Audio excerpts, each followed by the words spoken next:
Oh, this will be great. All right, so 10, 9, 8, 7, 6, 5, 4, 3, 2, 1.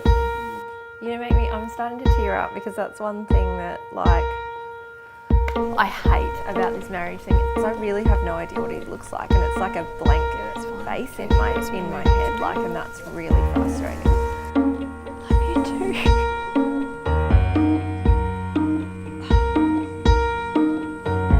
You ready to get married, sweetie? Can I cue the music? Yeah, go. Okay, just do it. Bring it down Go. low for me. And Mum was told that she had to have this anaesthetic put in her eyes. And I was sitting in the waiting room and she went in and this nurse came bowling out, fully ran into the reception room, picked up the phone and said, in the loudest voice ever, I need an urgent brain scan for Linda Agnew. It's okay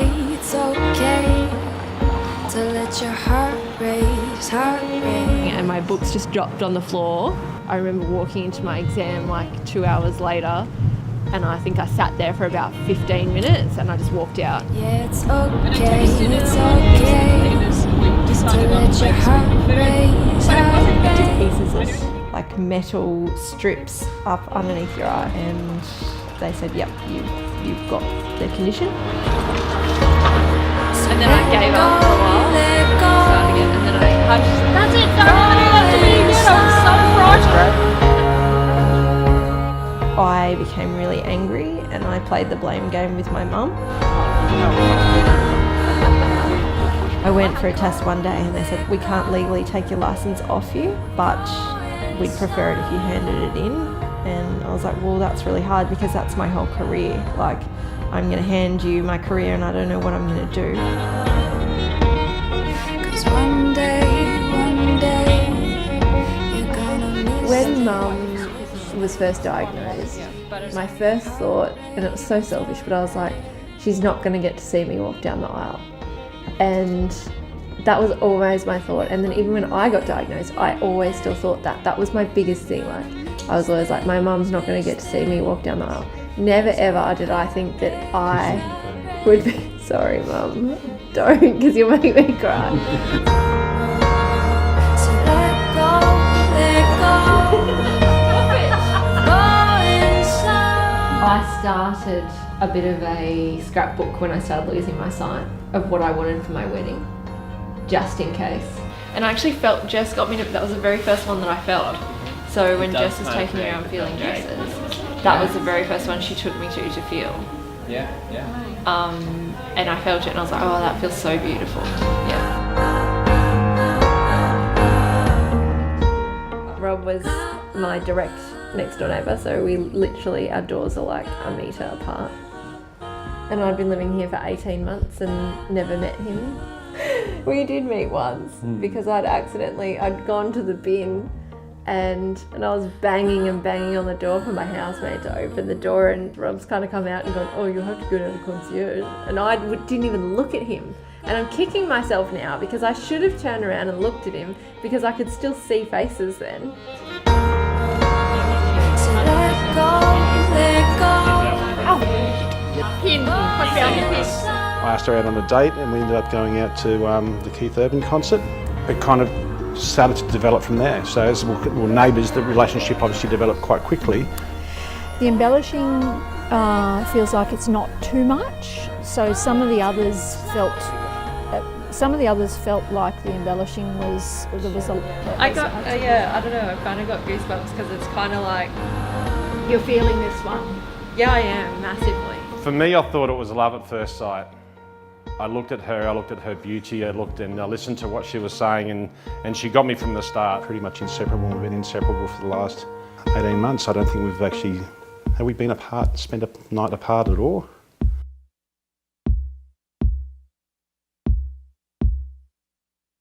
Three people have been killed, including a young child, when they were mowed down by a driver who was shot and injured by police. On a morning shift with a good mate of mine, and we were basically patrolling down Victoria Parade in Collingwood, and we heard the air wing come up on air. They said that there was a car doing donuts, probably the most major intersection in Melbourne. And I kind of looked at my mate and I said, oh, that's a little bit different. I said, maybe we should head over that way. Then we heard it was driving up the footpath up on Swanson Street. And then we heard a sergeant come up on air and he was absolutely distraught. He was basically, what come up on air was stop it, stop it, stop it, stop it now. And we were like, okay, now we're serious. So we went pretty much priority one straight away. We put the sirens on and we floored it. We turned onto Elizabeth Street because we heard he'd just gone up the Burke Street Mall. Just as he came through the intersection of Burke Street, went straight up onto the footpath on the diagonal side and then continued up the footpath after he collected a pram.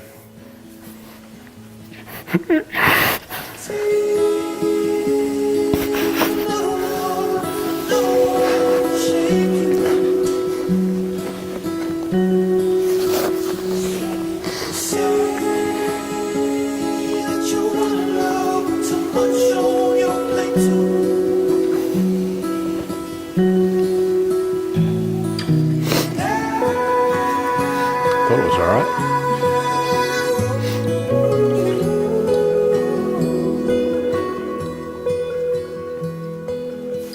I remember that Rob had told me very early on in our relationship that he loved me, and it freaked me out.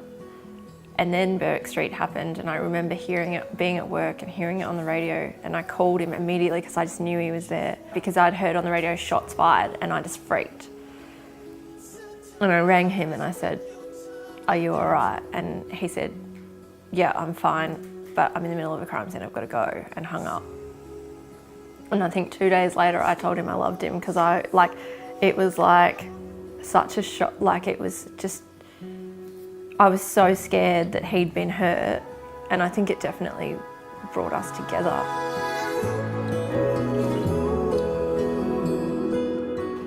I remember when they first started to go out, Rob couldn't wipe the smile off his face, and it's still the same after all that time. Yes. I was having champagne. What are you talking about? Wear enough layers, because then you'd have to take them off. I said to him that I'd love for my family to be around if we ever got engaged, because my family mean a lot to me. So yeah, on Christmas Day we all opened our presents around the Christmas tree, and yeah, so then he got down on his knee, and I was expecting this all lovey-dovey proposal of the reasons why he loved me, but he couldn't get it out because he was crying. So all he just sort of said, will you? Sorry, I'm gonna cry too. I'd like to actually marry him. Yes. Oh my. I didn't have anything planned, and I knew I wouldn't be able to get through a speech. I'd be bursting in tears. I can see why she chose Rob. He's 6'4". He's a cop. He's got a gun.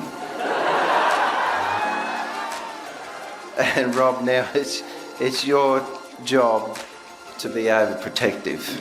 Mum doesn't have the light. Yeah, she's got no idea that she was just sitting here in the dark. I said I didn't want a wedding. I said, if you want to get married, then we'll go to a registry office. There's no way. Like, I made a pact to myself that if I couldn't see, I wasn't going to get married, because what was the point? I couldn't see what I looked like. I couldn't have my fairy tale day. And my mum caught wind of it and convinced me out of it and said I'd always regret it. I asked a question last year on Christmas Day. And I said yes. Okay, so 25th of November this year, we're going to tie the knot, and we're going to tie the knot up in Maloney on the Sunshine Coast. And I think because I remember taking photos as an 11-year-old, I had this little, crappy old camera.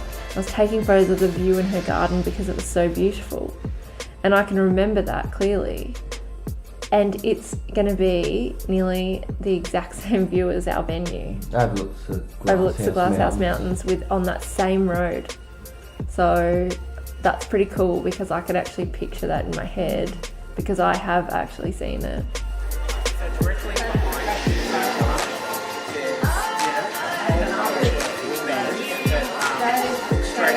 I think I will enjoy the day more than what I thought I would. He's coming, I can hear him. Even though I think I can't experience things I experience them in a different way and my body almost senses it. Steph, I woke up this morning with a smile, knowing that today I marry the girl of my dreams. You are my inspiration, and I can't wait to begin my life as your husband. Your family and friends are also in my heart, and I feel like the luckiest guy in the world to be gaining such loving people in my life. Rob. The scene is now set as we join Steph and Rob in bidding farewell to the last day of their engagement and welcoming in the first day of their life together as a married couple. They picked out 10 different fabrics that they're going to be handed to me today. Now, this is your second piece of fabric for today. Lace with lang lang. Yes, I know, la la la la la.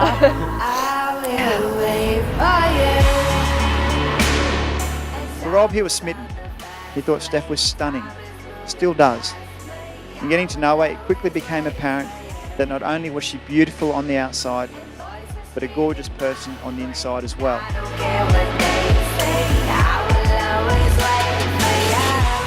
I wish when you're in Greece and you were thinking about throwing yourself in front of a train, that I could have been there and I would have told you that what you're going through is very normal, and that there's a lot of people that love you. You've got more strength than what you think you have, and that you can push through it, and you have pushed through it.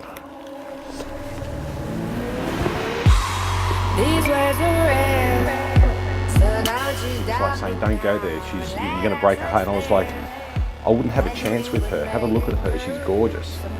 You know, about 3 months later, we're sort of dating.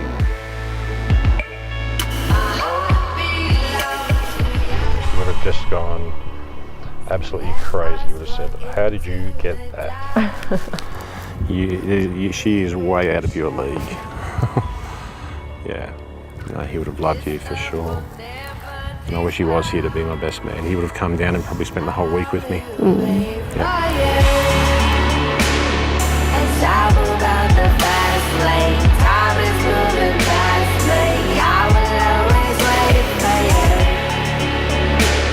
What started out as two people living in the same building has blossomed into a couple with purpose. A desire to create a wonderful life together and at the same time improve the world in which they live. What Rob and Steph have found in each other is balance. Someone who complements them in the areas that matters, but is different enough to keep life interesting.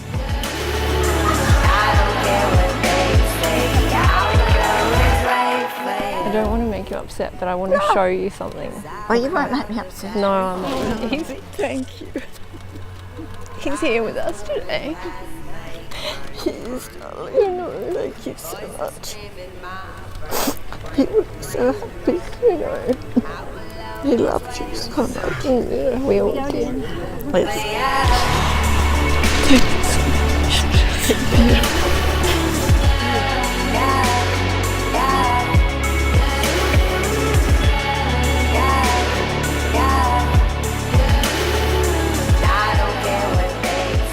This room currently has the most important and special people in our lives.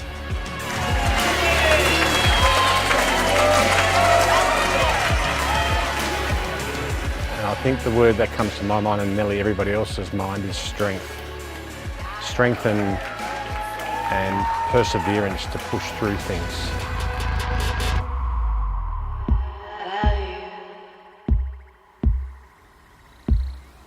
The cows and the cicadas and silence.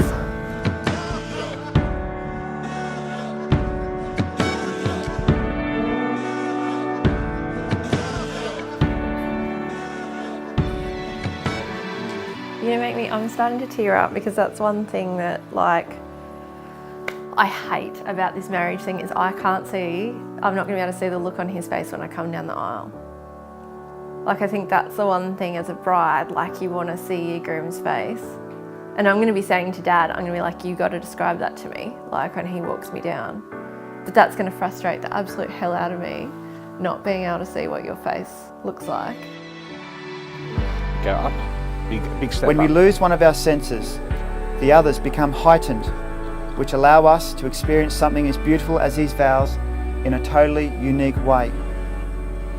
Today we get to experience that in Steph's way. So guys, find each other's heartbeat and listen to it. Oh, I can hear it.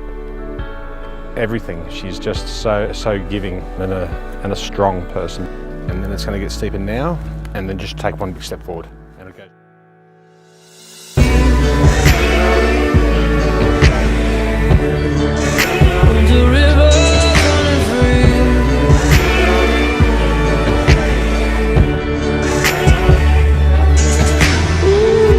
Some days I get wasted till I'm weightless and I'm living out loud.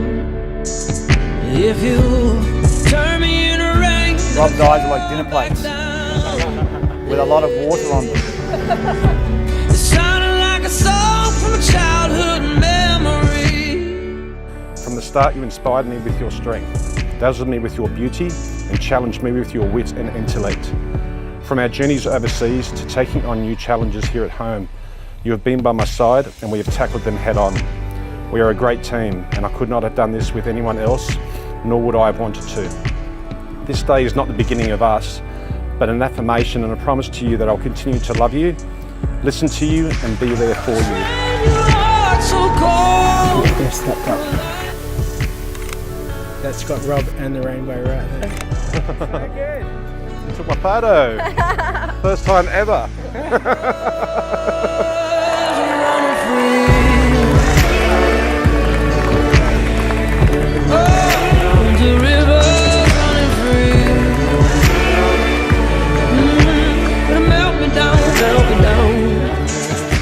I'm so lucky to have found a man that adores and cherishes me so much. And I couldn't imagine my life without you. You provide a safe place for me, unlike anything I've ever known. From the moment our paths crossed, you have frustrated me, challenged me, captivated me, and improved me in ways no one has ever done before. I would never let go. No. Love is a jungle. He showed her a good time, was attentive, and more important, kept her glass full. I promise to be true to you, to continue to love you, to support and encourage you, and I will try really hard not to leave my tissues on the floor.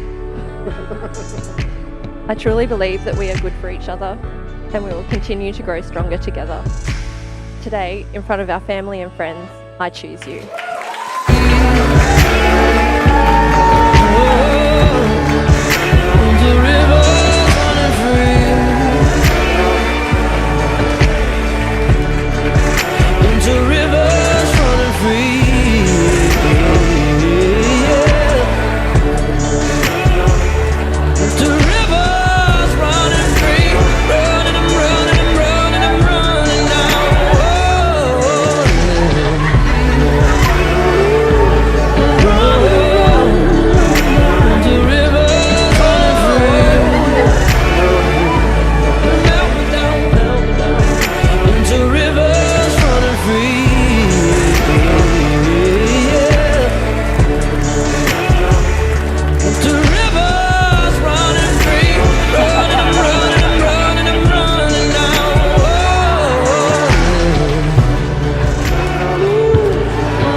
What's something that you wish that sighted people could learn from what you see, and what you've seen since you can no longer see? I wish sighted people could learn to be more appreciative for what they've got. Like, I think so many people take things for granted, and like sight, for instance, is so taken for granted. But also that even though I don't have sight, I'm not breakable, I'm not made of glass, and that you can overcome any adversity.